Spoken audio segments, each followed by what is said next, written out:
vie qu'ils méritent. Et puis quand ça va donner là, on va essayer de remettre un peu les choses à leur place. Quand les gens sont étrangers et que les gens leur parlent, qu'ils mettent un peu de respect sur ces personnes-là. Parce que ça suffit en fait. Parce que l'argent là, on peut le prendre, on a des projets, on a des choses à faire avec cet argent-là. Donc parce qu'on a un peu de la peine, un peu d'empathie pour ces gens-là, ils commencent à venir déborder. Non, non, non. Ils vont rester comme ça. Ils ne doivent plus avoir notre argent. C'est comme ça. Moi, c'est ce que je veux qu'on fasse passer comme message. Parce qu'on est en 2025. Si en 2025, là, des parents, des vieilles personnes ne savent pas que ce qu'ils vivent là, ce n'est pas normal, on ne peut plus leur apprendre ça. Ce n'est pas à nous de venir leur dire ça. Je suis désolée. Donc, s'ils vivent ça, c'est parce qu'ils veulent le vivre. Point. Je coupe mon micro. C'est fini. Oui, Marraine, ce que vient de dire notre sœur, bon, elle n'a pas tort sur le fond. C'est vrai que les gens, nous tous, nous donnons. Hier, j'étais sur un live, je crois, c'est celui de Zagage, et j'expliquais que on manque d'organisation au pays, parce que moi, je suis amené à envoyer de l'argent à des gens de la lutte au Togo, mais à des gens différents. Jamais à la même personne. À un moment donné, je me suis interrogé de savoir, mais comment les gens sont organisés, pourquoi c'est jamais la même personne à qui on me demande d'envoyer de l'argent. Donc cette sœur-là, elle a raison en ce sens que on a aussi des compatriotes qui nous disent « Ah oui, vous êtes à l'étranger, c'est trop facile, vous parlez, vous êtes au tranquille, et il vaut mieux que vous rentrez au pays pour dire ou faire ce que vous dites de faire. » Les gars, on ne peut pas faire les deux. On vous soutient au moins financièrement. Et c'est vrai, ce qu'elle vient de dire. Les Togolais envoient à peu près 400 millions de dollars par an au Togo. Les gens de la diaspora. Si ça, ce n'est pas une participation, si ce n'est pas un concours, c'est que les nôtres sont effectivement ingrats. Mais bon, ceci étant, nous avons quand même, nous sommes nous sommes quand même dans une population, en tout cas un pays où la solidarité est la première raison de notre existence. Même si ceux qui nous gouvernent, eux, ils ont oublié ça. Eux, ils ont oublié ça. Ceux qui nous gouvernent, eux, ils ont oublié, oui. Tonton, excuse-moi. Je veux pas... Ne te fâche pas, tonton. Je ne veux pas te couper la parole. Mais ce que je veux dire, c'est que ce que tu es en train de dire là, nous, les Togolais, on a déjà trop fait ça. Le truc de AO là, genre comment ils vont faire AO là, si j'arrête aujourd'hui là, comment on va faire ça? Dit que c'est comme ça que 60 ans sont passés devant les yeux de tout le monde. Il y a eu des générations parce que toujours on doit avoir pitié des autres, on doit penser aux autres, etc. Mais les gens à qui on est en train de penser, je répète encore, parce que moi je dis ça parce que j'ai suivi comment les gens parlent, j'ai regardé plusieurs lives, etc. Tout ça, et j'entends ces gens, j'entends ce qu'ils disent en fait. Il y en a même qui se moquent en fait de ce père de famille qui a décidé de mettre sa vie en jeu pour ces gens-là. C'est-à-dire que les gens sont en train de se moquer. Quand on parle, en fait, les choses, c'est tellement grave. On ne doit pas envoyer des... En fait, ces gens-là, en fait, on doit arrêter aussi. Parce qu'à un moment donné, en fait, ceux qui vivent là, ils le méritent. Je suis désolée, c'est dur ce que je dis, mais c'est la réalité qui est comme ça. C'est très dur. Oui. Parce que je comprends. Quand j'imagine qu'il y a des pères, des mères de famille qui sont là, ils sont vieux pères de famille, ils sont levés pour eux. Oui. Bah, oui, je comprends. Tata, Edine Fano, Alexis, attends, je vais dire quelque chose à Tata. Je vais finir puis je l'arrête. Au fait, si je parle de solidarité, c'est que, par exemple, moi, j'ai par exemple de ma famille qui sont malades, hospitalisés. Sincèrement, je ne peux pas refuser d'envoyer de l'argent. Tu vois, c'est difficile. C'est là où je veux en venir. Il y a envoyer de l'argent pour vivre et envoyer de l'argent aussi parce que cette nécessité oblige et on a une obligation morale aussi de le faire. Voilà, c'est ça qui nous oblige à faire certaines actions parfois, même si on ne veut pas, parce qu'on peut toujours, on ne veut pas, on est obligé de le faire. On est obligé de le faire. Ont totalement raison sur le fait que les nôtres ne le reconnaissent même pas et qu'ils puissent, ils demandent à ce que nous, on fasse plus qu'eux qui sont sur place.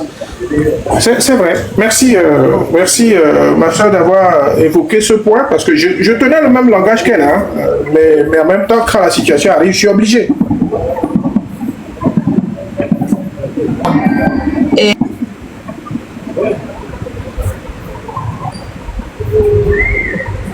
Et Maran, on ne t'entend pas. Tu as fermé ton micro.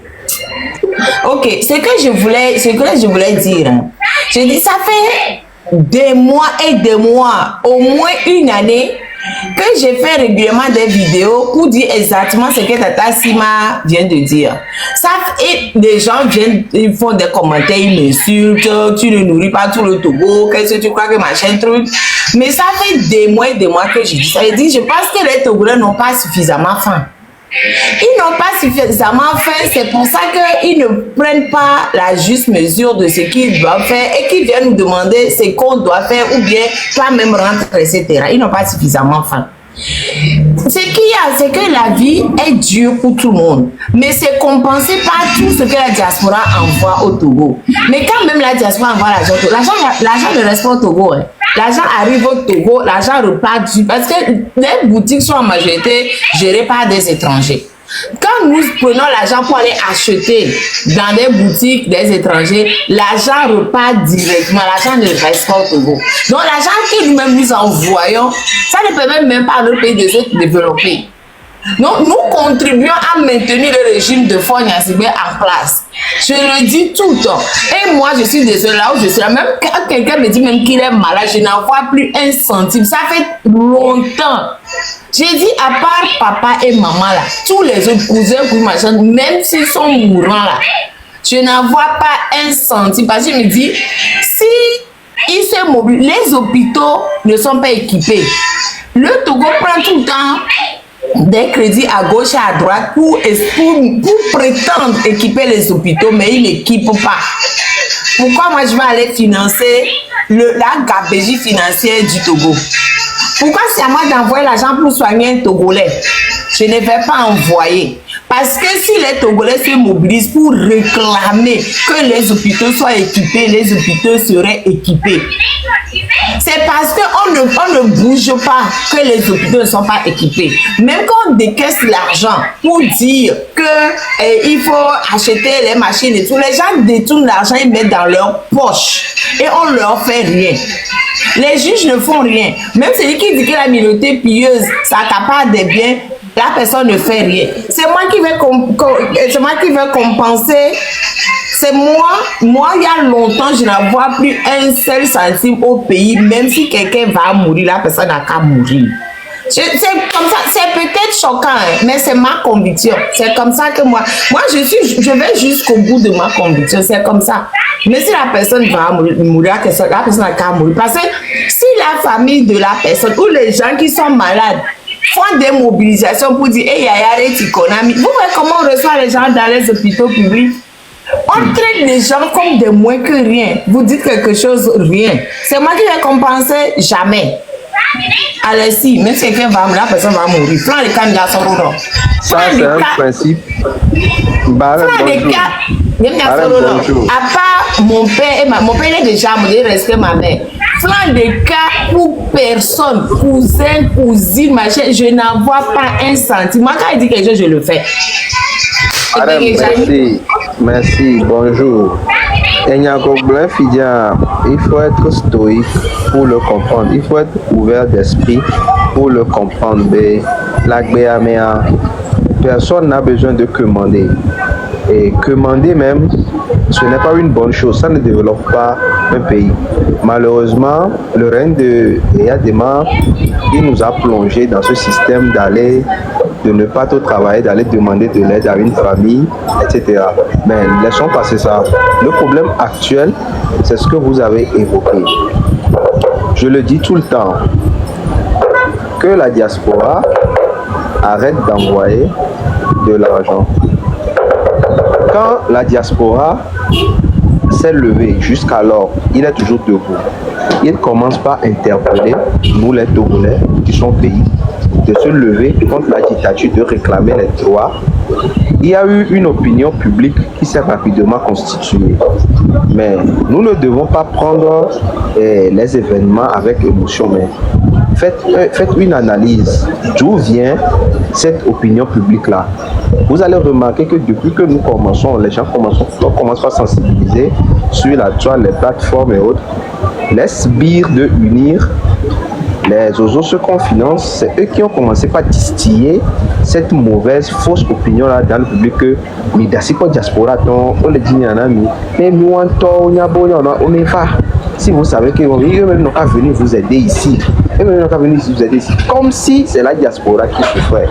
C'est une fausse opinion qu'ils construisent. Mais malheureusement, Togolais, la plupart, parce que nous sommes habitués au fainéantisme, nous sommes habitués à ne pas prendre le taureau par les cornes, à ne pas faire face à nos réalités, prétendant qu'on a peur de quelque chose.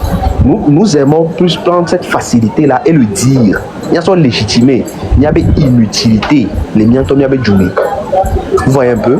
Donc, le rôle aujourd'hui, c'est de déconstruire tout cela et de choquer les Togolais. Ne caressez plus aucun Togolais, ne caressez plus les membres de vos familles, choquez-les. Dites-leur la vérité, mettez-les devant le fait accompli, devant leurs responsabilités. Parce que que les Togolais prennent leurs responsabilités. Et la dernière fois, j'étais sur un live de certains gens du train de la liberté et il y a eu un monsieur qui a monté que Yedada et Divi qu'on dit à Divia voir Jojo, Divia les salami kaka, mais Divia coup, ce n'est pas une bonne chose. Et je l'ai répondu à la personne en même temps que c'est une preuve pour que cette maman-là qui a perdu son enfant se lève, qui prenne ses responsabilités en se battant pour les hôpitaux nobles, pour les structures de base adéquates. C'est-à-dire, elle a une conviction, vraiment non, elle a planifié, elle a et elle est togolais aussi et elle est condamnée à faire des enfants au Togo. En ce sens, que tout le monde prenne ses responsabilités. Et j'ai bien précisé que nous tous, nous sommes victimes de ce système. Il y en a fait, il y a tort, il y a non, il y a des cousins, etc.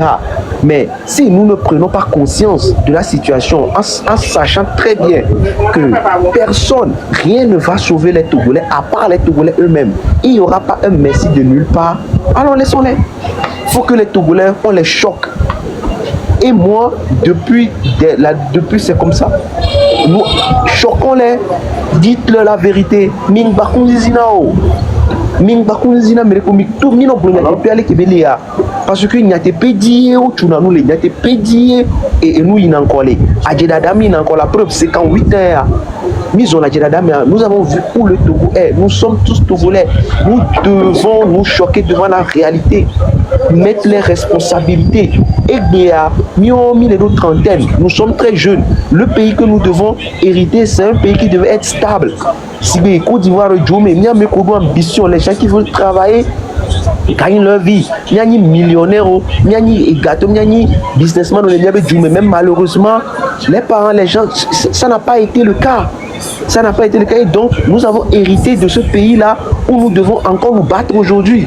Et il y a mieux mis la bandassi et Joana, il y a des vies comme les dios, les 3 ans, 4 ans, 6 ans. Parce que parents on l'a interpellé, mais par rapport à nous, ça fait près de 20 ans. Nous avons donc 2005, 2006, nos papas nous disent que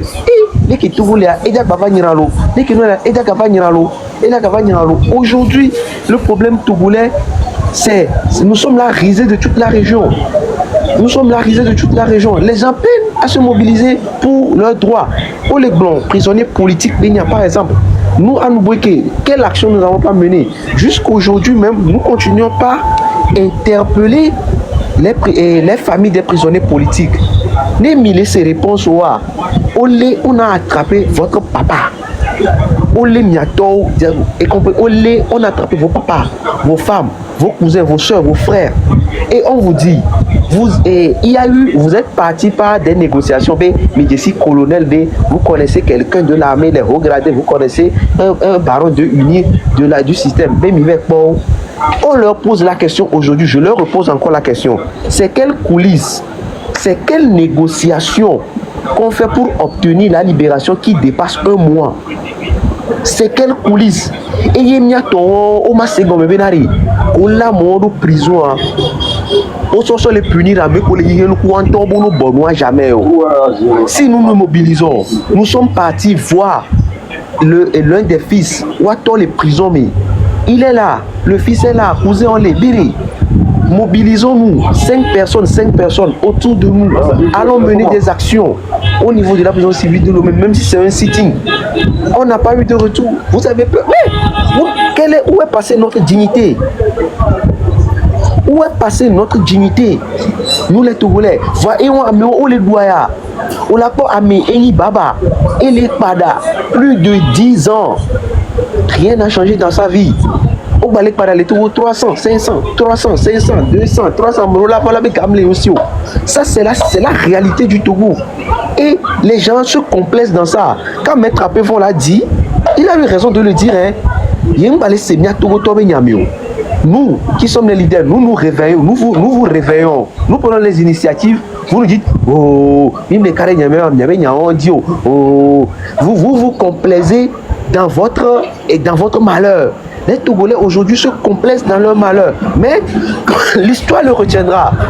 Nous on va en parler, on fera toujours notre part. Maître Apévon, l'histoire le retiendra. Nous allons vous interpeller. Et Gapolo Mini, nous allons alerter le peuple togolais face à la réalité, l'existentialisme, les qui ont les détruire, les décimer, déjà 50 ans, déjà 60 ans, Agbeke Balé, les Médianos. Agbenen et Médianos, les Togolais, ils sont nonchalants depuis la malheur. Nous sommes tous frappés par ce malheur-là. Et c'est ce malheur-là qui devait nous unir à travailler, à faire des actions, à montrer notre ras-le-bol. Mille vont dans nos corps. Et nous qui misons le coup, Bessia Bevois, Mignale Camo, le coup, les familles, des gens meurent chaque temps. Semaine passée, mais je vais dire quoi? C'est la cause, je vais attaquer. J'attaque la cause de la chose. Nous allons continuer par le dire, nous allons continuer par interpeller les Togolais face à leurs responsabilités. Nous allons toujours les choquer. Parce que c'est juste la vérité. Dites-le, faites passer le message. C'est tout. Merci.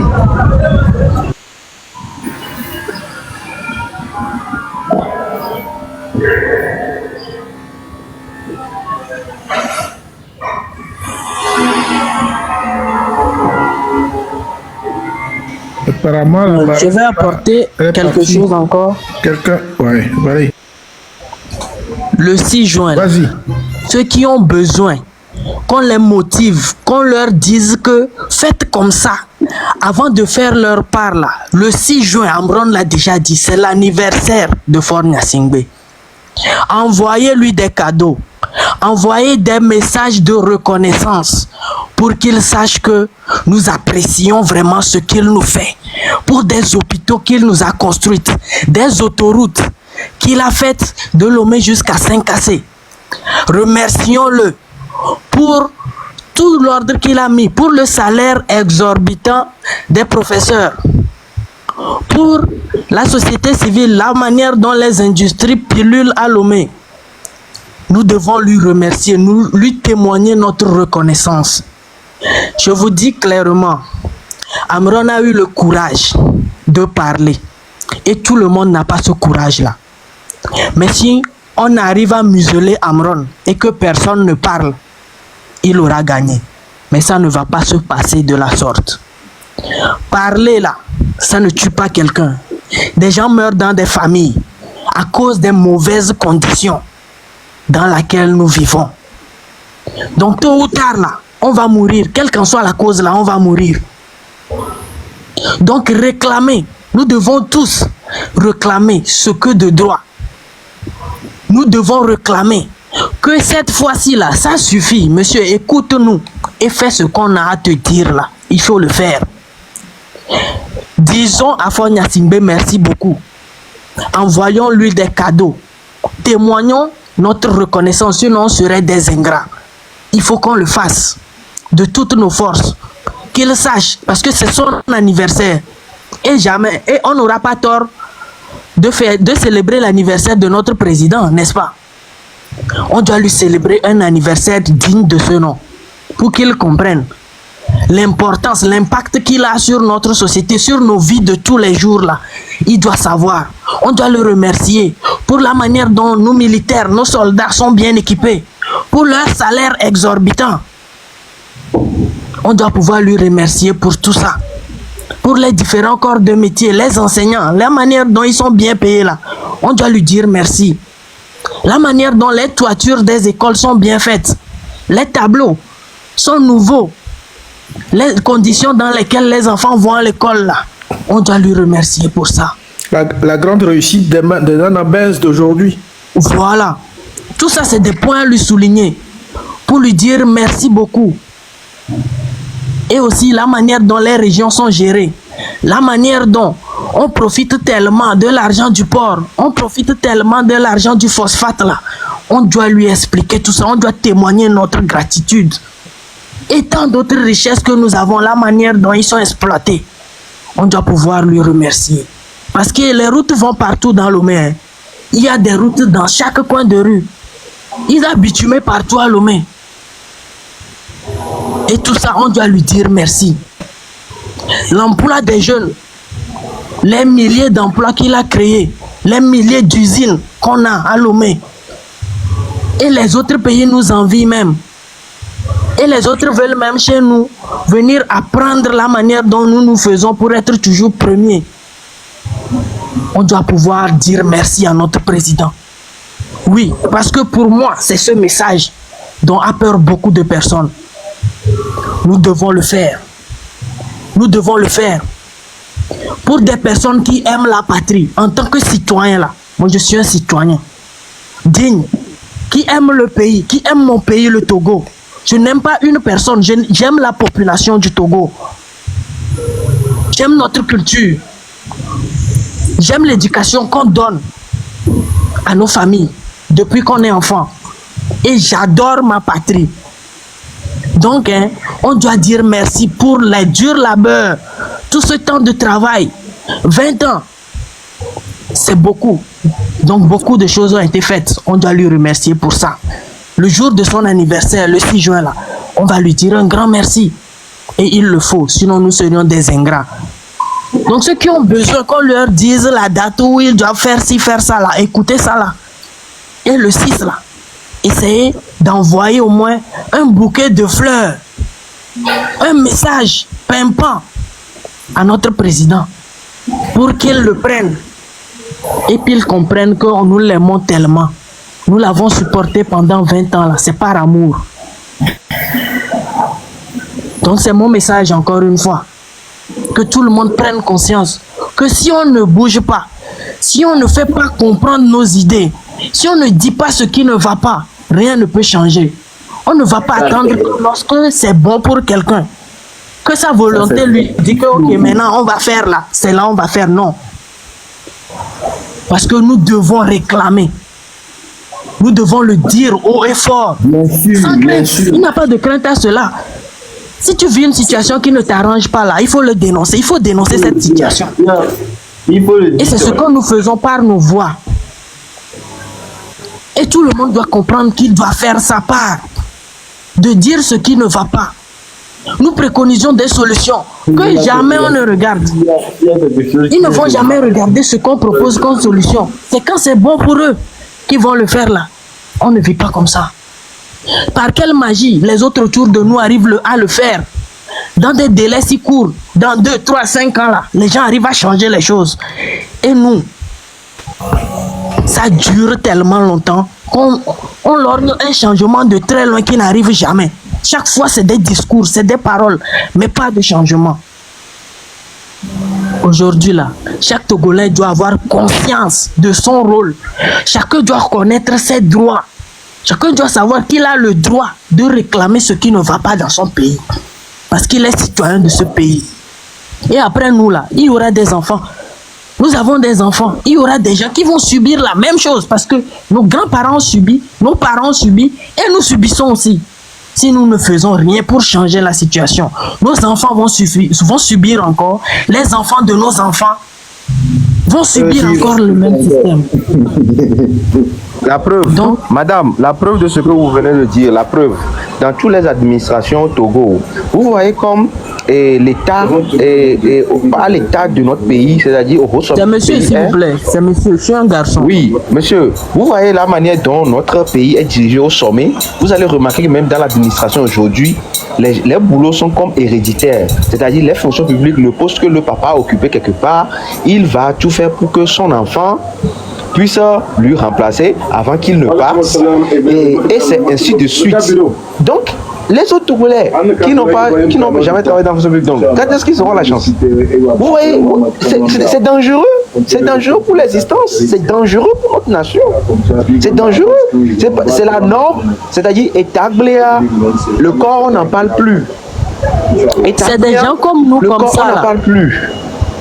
C'est des gens comme nous qui n'avons pas des rôles là. Des gens c'est qui dangereux. peuvent nous léguer leur part là. C'est nous, la majorité de la population, qui réclame un changement. C'est nous ceux qui n'ont pas les gens qu'on va aller voir pour qu'ils nous donnent l'argent, pour qu'ils nous placent dans des postes là.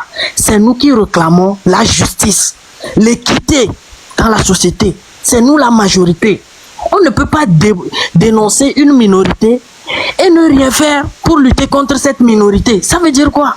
On dénonce les gens et on ne fait rien contre eux. Mais comment est-ce qu'on peut comprendre ça? Nous sommes la majorité. Je suis un citoyen lambda, un citoyen togolais, qui fait partie de cette majorité qui ne profite pas des richesses de mon pays. Et c'est pour ça que je parle. Donc chaque citoyen qui va se trouver dans la même situation que moi là, qui sait qu'il ne peut pas compter sur un grand qui est dans un bureau ou quelqu'un de haut dans l'administration là, qu'il élève sa voix pour réclamer ses droits. Ce que je dis là, c'est juste réclamons nos droits. Oui, c'est ce qu'on doit faire à l'heure là. Il n'y a pas à se cacher derrière les choses pour dire que non, si on dit là, on va nous faire ci, non. Ça ne doit pas normalement se passer comme ça. On doit avoir le droit de parler. Mais nous subissons déjà, monsieur. Nous subissons déjà. Nous subissons tellement et donc, pourquoi on va se taire? Qu'on va nous faire quoi? Nous subissons déjà. Quelqu'un qui est tombé, quelqu'un qui tombe malade, et de l'insuffisance rénale par exemple, qui va à tout coin, l'autorité lui fait savoir qu'il n'a pas les moyens pour lui prendre en charge. C'est qu'il subit. Et s'il dit qu'il ne fait pas la politique, c'est qu'il subit. Aujourd'hui, l'État est complètement absent dans ce secteur. Si vous avez un membre de vos familles, quelqu'un proche de vous qui est aujourd'hui tombé de l'insuffisance rénale, cette maladie chronique-là, qui affaiblit l'humain, et vous allez à tout coin, ben, ils vont vous dire qu'il n'y a pas encore de place et que vous devez patienter. Si quelqu'un décède, si quelqu'un meurt, là on pourra encore regarder dans la liste pour voir qui on peut introduire. C'est-à-dire, vous voyez un peu, il est complètement absent. Et donc, on subit, c'est ce qu'on appelle subir. Moi-même, frère, je ne te coupe pas. Moi-même, victime d'un accident de la route là. Arrivé aux urgences, j'ai payé sachet pour mettre par terre pour m'allonger dessus. T'aimes pas tout, on va raconter. Les gens vivent la chose au quotidien, mais ils veulent qu'on les motive. Moi, j'ai été victime d'un accident sur la route. On m'envoie dans une ambulance à l'hôpital de Tocoin là. Ces sachets, on a payé pour me faire allonger par terre et on me demande si je veux rester jusqu'au lendemain. Je dis c'est bon, on n'a qu'à m'envoyer chez moi.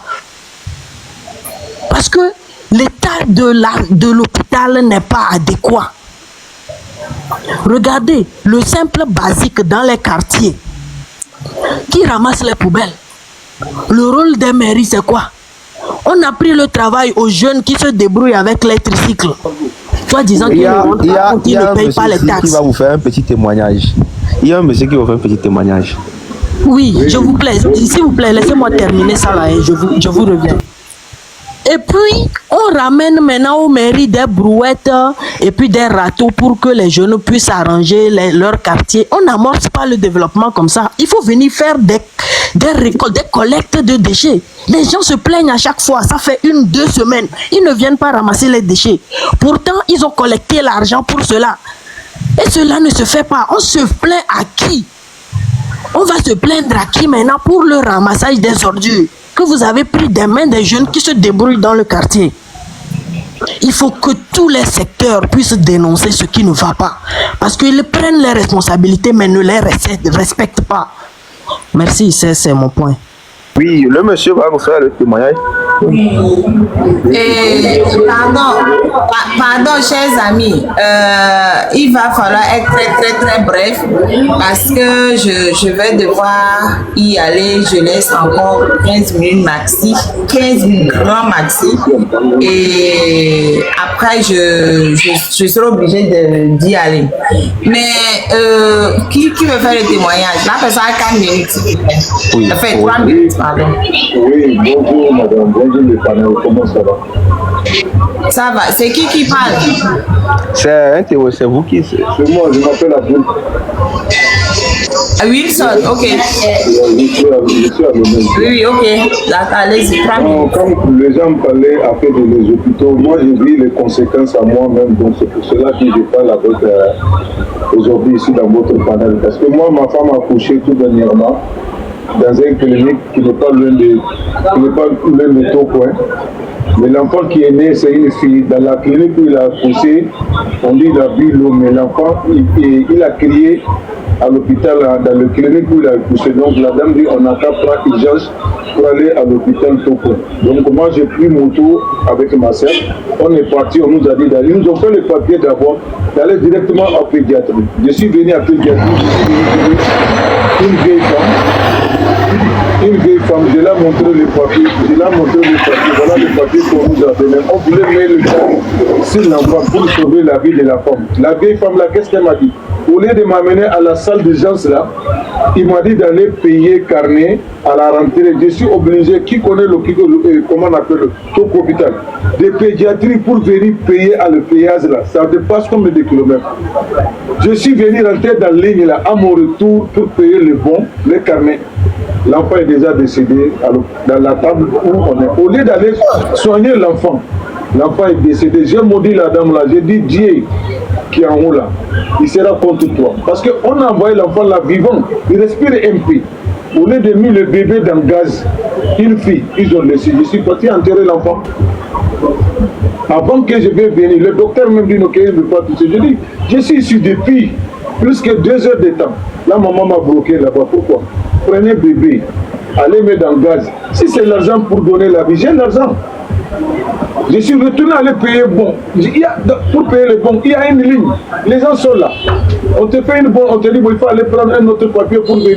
À mon retour, je viens trouver ma soeur en train de poser. Je dis quoi? Il dit que l'enfant est décédé, que l'infirmier dit qu'il ne peut pas toucher. Donc vraiment, ça m'a touché et je l'ai haine de ça jusqu'à aujourd'hui. Parce que j'ai perdu ma fille. Ça me fait tellement mal.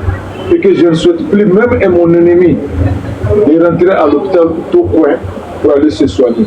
Parce qu'il n'y a pas de contrôle. Le ministre de la Santé ne contrôle rien là-bas. Le DG de l'hôpital Tokoin, il ne contrôle rien. C'est des délinquants, des criminels qui sont à Tokoin là-bas. C'est des criminels qui sont à Tokoin là-bas. C'est les criminels qui Dieu maudit, tous ceux qui travaillent là-bas. Voilà. Moi j'ai perdu ma fille, ça me fait tellement mal. 9 mois de grossesse. J'ai fait une semaine à Tokoin hôpital. Une semaine. J'ai payé 94 000 factures. Malgré l'enfant est décédé, ils ont attrapé la maman. J'ai payé 94 000 factures pour payer. Malgré ma fille est décédée. Et ça, là, moi, je laisse. C'est des criminels, quoi. Il faut aller au Tokoin, tu vas voir ce qui se passe. Les ambulanciers, les gens sont poussés à terre, les accidentés. Au lieu de soigner votre vie, il faut aller payer carnet d'abord. C'est quoi le carnet? Si la personne est blessée, on laisse faire des carnets. Soignez-lui d'abord en entendant l'urgence d'abord, avant que vous avez dit, ok, on a soigné vos malades, allez-y payer notre facture. Voilà les factures. Il ne peut pas faire ça. Il voulait que tu vas aller rentrer dans la ligne de 30 ou 5 personnes dans la ligne. À quel moment toi tu vas trouver pour l'opération d'urgence? Un jour on est à l'hôpital Tokoin, pédiatrie. Ils ont fait coupure. Il y a 6 enfants qui sont sur le gaz. Il y a Dieu merci ce jour-là. Il y a un militaire aussi togolais. Le militaire là, il a giflé le docteur parce qu'ils ont coupé courant. Les 3 bébés là, ils sont morts sur place. Ils ont coupé courant. Il n'y a même pas d'électricité à pédiatrie. C'est moi qui vous parle. S'il y a coupé dans ton coin, peut-être c'est dans le côté pharmacie, côté morgue là. Parce que pédiatrie, c'est pas loin de la morgue. C'est le moteur de morgue là seulement qui peut. Jusqu'à la mosquée église là. Tout est noir. Les gens meurent seulement chaque jour que Dieu fait. C'est quel hôpital? Il y a une femme qui a fait accident dernièrement au grand marché ici. On l'a amenée tout au hôpital. Dieu merci que la femme, il travaille avec des Libanais, comment on appelle, Sovento, ceux qui travaillent, les Libanais qui sont Sovento, là, comment on appelle, commissariat central, là, dans cette là. C'est un Libanais, a pris assurance pour la dame. Ils ont amené la dame à tout coin, de 16h à 18h. Ils n'ont pas soigné la femme. C'est là ils ont appelé son patron, le Libanais. Le Libanais est venu le prendre dans sa voiture pour l'amener, comme on appelle, il y a un nouveau hôpital, on a fait à côté des centres de Kégé à Bouzongola. C'est là-bas, ils ont parti. Même nous, ils ont fait opération à la dame. Même nous, ils ont fait l'opération à la dame. Alors que tout conduit, on va attendre 3 jours avant de faire quelqu'un qui son pied est déjà cassé. Lui, il va attendre 3 jours qu'on va l'arranger. Même jour, le Libanais a parti payer. Il a payé en même temps. Ils ont fait l'opération à la dame. C'est pas la peine. Vous avez écouté le témoignage, du frère tout à l'heure. Et imaginez le citoyen lambda qui n'a pas d'assurance, qui n'a pas de moyens. Ces cas-là comme ça, comment il peut s'en sortir? Mais ce qui m'écoeure et ce de quoi je m'indigne, c'est le citoyen lambda là qui ne reconnaît pas, qui ne sait pas qu'il doit prendre ses responsabilités face à son malheur. À sa propre malheur, les Togolais doivent prendre leurs responsabilités. Et c'est à quoi nous leur appelons, nous interpellons tout le monde.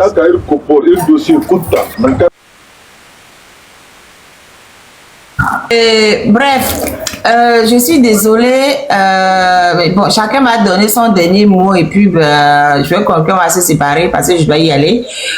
Dernier mot de 1 minute, pas plus. Moi, ce que je tiens à dire à tonton Wilson, c'est qu'il faut aller porter plainte contre l'hôpital.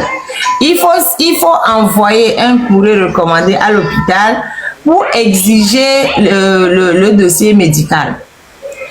Il faut prendre le dossier médical et attaquer l'hôpital devant le tribunal administratif de Lomé. Il y a un tribunal administratif à Lomé parce que l'hôpital public... attendez. C'est le tribunal administratif et après vous verrez parce que votre enfant est mort par manque de soins. C'est une faute de l'hôpital. Attaquer l'hôpital, demander des dédommagements. Je sais que ça ne va pas faire revenir votre enfant. Dysfonctionnement du service public hospitalier. Voilà. Celui qui est en bas, celui qui vient de parler là, c'est aussi un avocat. Il est avocat au barreau de Lille, il est enseignant, il est professeur de droit. Voilà, donc vous pouvez même rentrer dans son inbox si vous voulez. Dans le inbox de Alex Loya, celui qui est en bas là. Il est avocat au barreau de Lille. Il est professeur de droit à la faculté de droit de Lille. Il est avocat dans plein de trucs. Vous pouvez même entrer dans son inbox pour lui demander comment vous pouvez faire. Bon, moi, je suis avocate, mais bon, allez fatiguer mon confrère. Allez fatiguer. Bon, je confirme, mais il faut savoir que allez fatiguer mon confrère. La présidente de la Cour suprême, la vice-présidente de la Cour suprême en charge du droit administratif m'a dit, parce que c'est quelqu'un que je connais, qu'il n'y a personne au Togo qui fait des recours et qu'ils ont besoin des gens qui fassent des recours pour constituer une jurisprudence au Togo. Parce que les gens ne le font pas, il faut le faire. Il faut le faire. Il faut le faire. C'est qu'il y a même simplement un courrier, parce qu'il n'y a pas de forme précise. Vous pouvez faire un simple courrier, mais vous mettez tout ce que vous avez dit à l'oral là, comme ça. Vous mettez ça dessus et puis vous déposez. Ils sont au tribunal là-bas, de Lomé là-bas. Le dysfonctionnement du service public hospitalier. Allez porter plainte. Ça ne va pas faire revenir votre enfant, mais vous pourrez avoir un peu de... Et surtout que ça va permettre au tribunal de donner une décision parce que les hôpitaux, ils n'ont aucune décision contre eux et continuent de faire n'importe quoi. À un moment donné, il faut agir.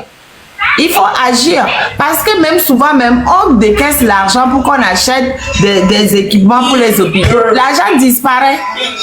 L'argent disparaît. Donc, et ils n'achètent pas les équipements, ils ne font rien, l'argent disparaît. Et les juges ne font rien pour les sanctionner. C'est même ça même qui m'énerve encore. Les juges ne font rien pour les sanctionner. Donc maintenant, il faut aller saisir le tribunal administratif. Pour le tribunal administratif rendre une décision contre ces hôpitaux-là. Voilà. Bon, là, il faut conclure 1 minute vite fait et moi je vais y aller. Je dois amener ma fille chez l'orthophoniste. Tonton Wilson, vous avez compris? Bonjour, Ruth, comment vas-tu? Pardon? C'est tonton Razak là. Ah, tonton Razak. Non, c'est tonton Razak. C'est Wilson ou bien c'est Razak? Razak, il est en bas. Oui, c'est lui qui vient de poser la question là. C'est lui qui a fait le témoignage? Oui. C'est Razak qui a fait le témoignage? Ah, pardon. J'étais, vous savez que nous, on est plus proche des populations. Je vous le dis chaque fois. Nous, on les rassemble. Donc, je n'entends rien, Razak. Je n'entends rien. C'est l'un des Togolais qui a fait le témoignage tout à l'heure. C'est l'un des Ah, ok, la personne était à côté de toi. Voilà. Ah, ok, d'accord, ok. Oui, mais il faut dire à la personne ce que j'ai dit, qu'il peut saisir le tribunal administratif. C'est à l'intérieur du tribunal, je crois, je ne connais pas l'emplacement. Il faut rentrer dans le inbox de Alex Loya, il est avocat. Donc, il va vous situer là où se trouve précisément. Vous faites un simple courrier, vous allez déposer. Et ça ne va pas faire revenir l'enfant, mais au moins ça va permettre que l'hôpital soit sanctionné. Ici, Tonton Herman, vous avez quelque chose à dire?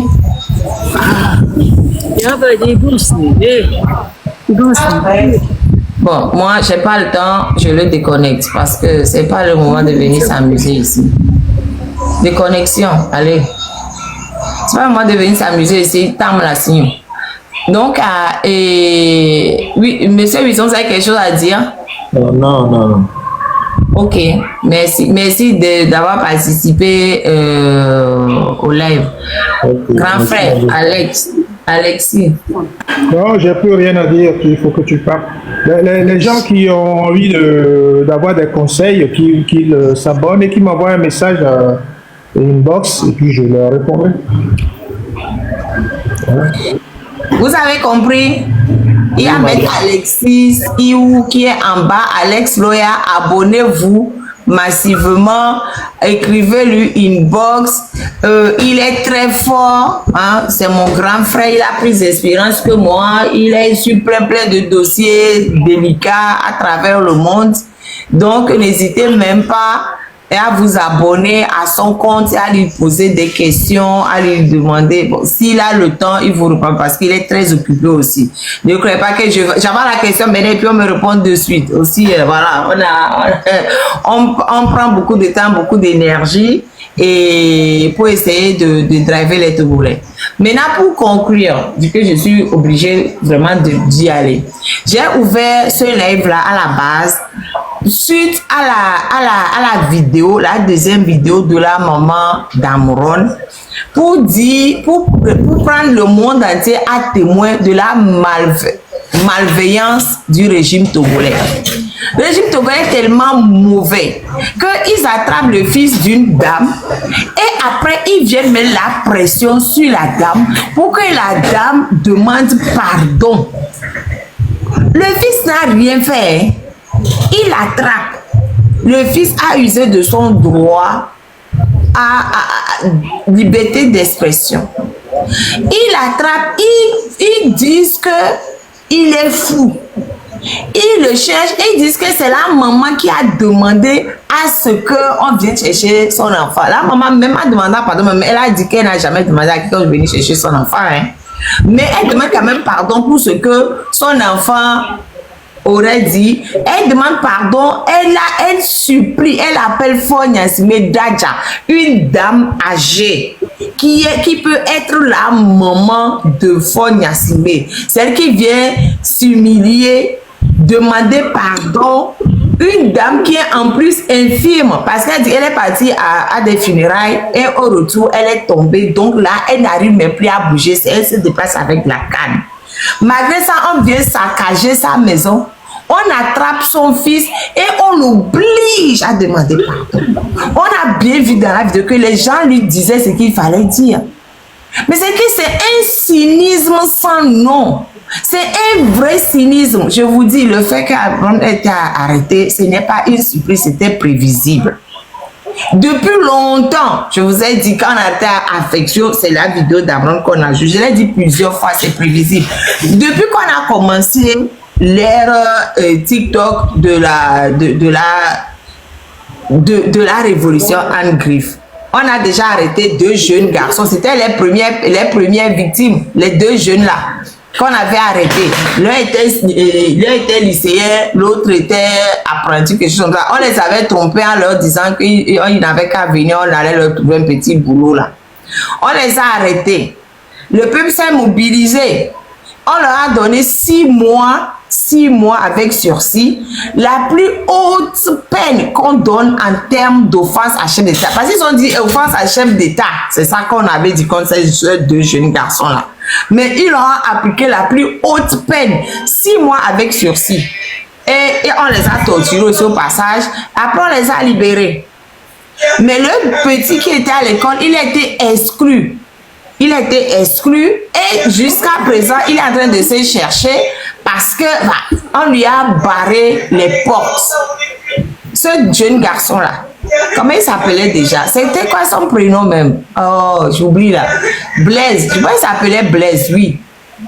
Il a été libéré, mais son avenir actuellement est bouché. Après, ils ont arrêté Marthe Faré. Ils ont arrêté Marthe Faré pour aussi une publication. Marthe Faré a filmé une dame qui était en train de parler devant le siège du NIR. Ils l'ont arrêté. Il y a une mobilisation à gauche, à droite, à gauche, à droite. Le juge, pour une fois, les juges ont fait leur boulot et ils l'ont relaxé de tout chef d'accusation. Là, il y avait 3 juges. Le président du tribunal voulait coûte que coûte. En plus, ils ont fait flagrance, hein, alors qu'elle avait publié la vidéo au moins 2 semaines avant que les gens du NIR ne commencent pas à s'émouvoir de ça. Et ils disent quand même flagrance, soit. Et quand ils l'ont jugé, le truc c'est on avait même décelé mandat de dépôt contre Marthe Faré. Et après, comme il y avait 3 juges qui devaient, il y avait 2 assesseurs, quand il y a un moment de voter pour entériner l'ordre qui était venu, les 2 assesseurs ont dit mais non, mais au fait, il faut qu'on fasse du droit. Mais qu'est-ce qu'elle a fait? On dit atteinte à l'intimité, mais il n'y a pas atteinte à l'intimité ici. Donc c'est les 2 assesseurs qui ont voté contre la décision qui venait d'en haut.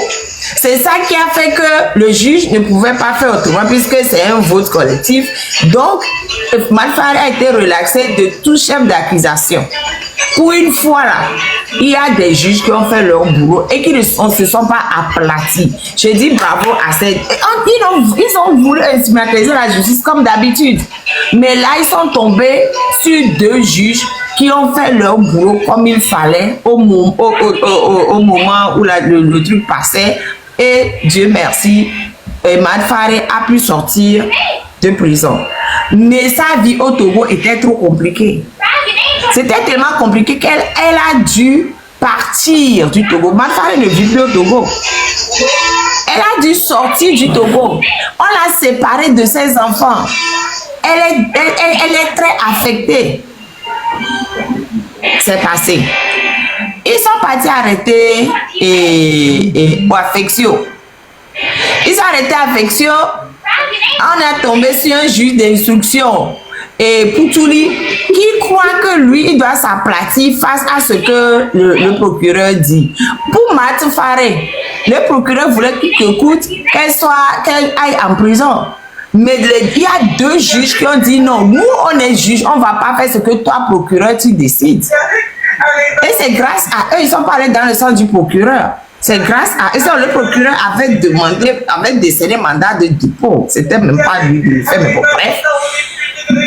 Et c'est grâce à ça que Marthe Faré a pu avoir... Donc il y a des juges qui peuvent travailler. Il y a des juges qui peuvent aller à l'encontre de la position et de ce procureur qui ne sert à rien au Togo et qui ne sert qu'à fatiguer les Togolais.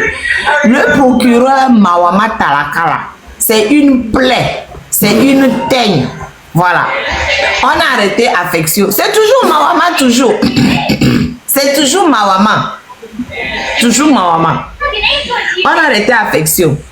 Mawama a demandé à ce qu'il soit déféré. Le juge Poutouli, qui ne sait pas qu'il est juge, qui croit qu'il doit s'aplatir devant ce que Mawama dit là, lui aussi, il est allé dans le sens de ce que Mawama a demandé. Si le juge Poutouli avait dit non, Affection ne serait pas en prison. Si le juge Poutouli avait appliqué l'article 112 du Code de procédure pénale, Affection serait déjà dehors. Le juge Poutouli a refusé, il s'est aplati. C'est des poltrons, tous ces juges-là, ce sont des poltrons. Il s'est aplati. Ils ont jeté Affection en prison. Plus de 4 mois qu'Affection est en prison. Plus de 4 mois. Sans rien du tout. Ils disent qu'ils font des enquêtes. Mais quelle enquête? Vous lui reprochez ce qu'il a publié. Quelle enquête vous allez faire encore? C'est déjà publié?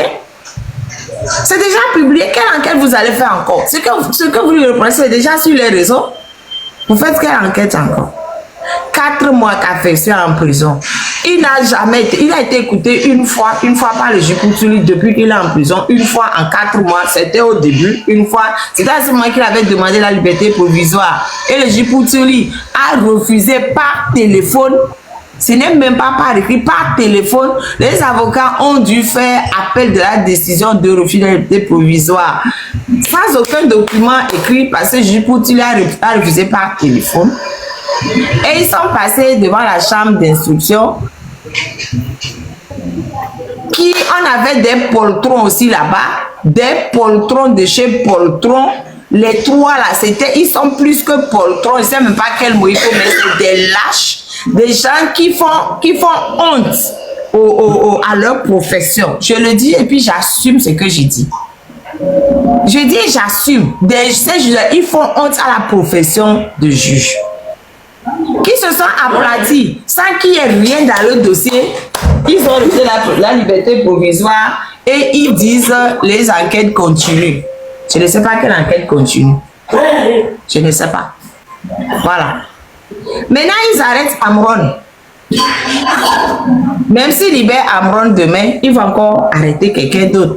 Ils ont arrêté, libéré, et ils continuent d'arrêter. On va continuer de se taire. Même si Amron sort de prison aujourd'hui, parce que pour X ou Y raison, ils vont encore arrêter quelqu'un d'autre demain. Ils vont encore arrêter quelqu'un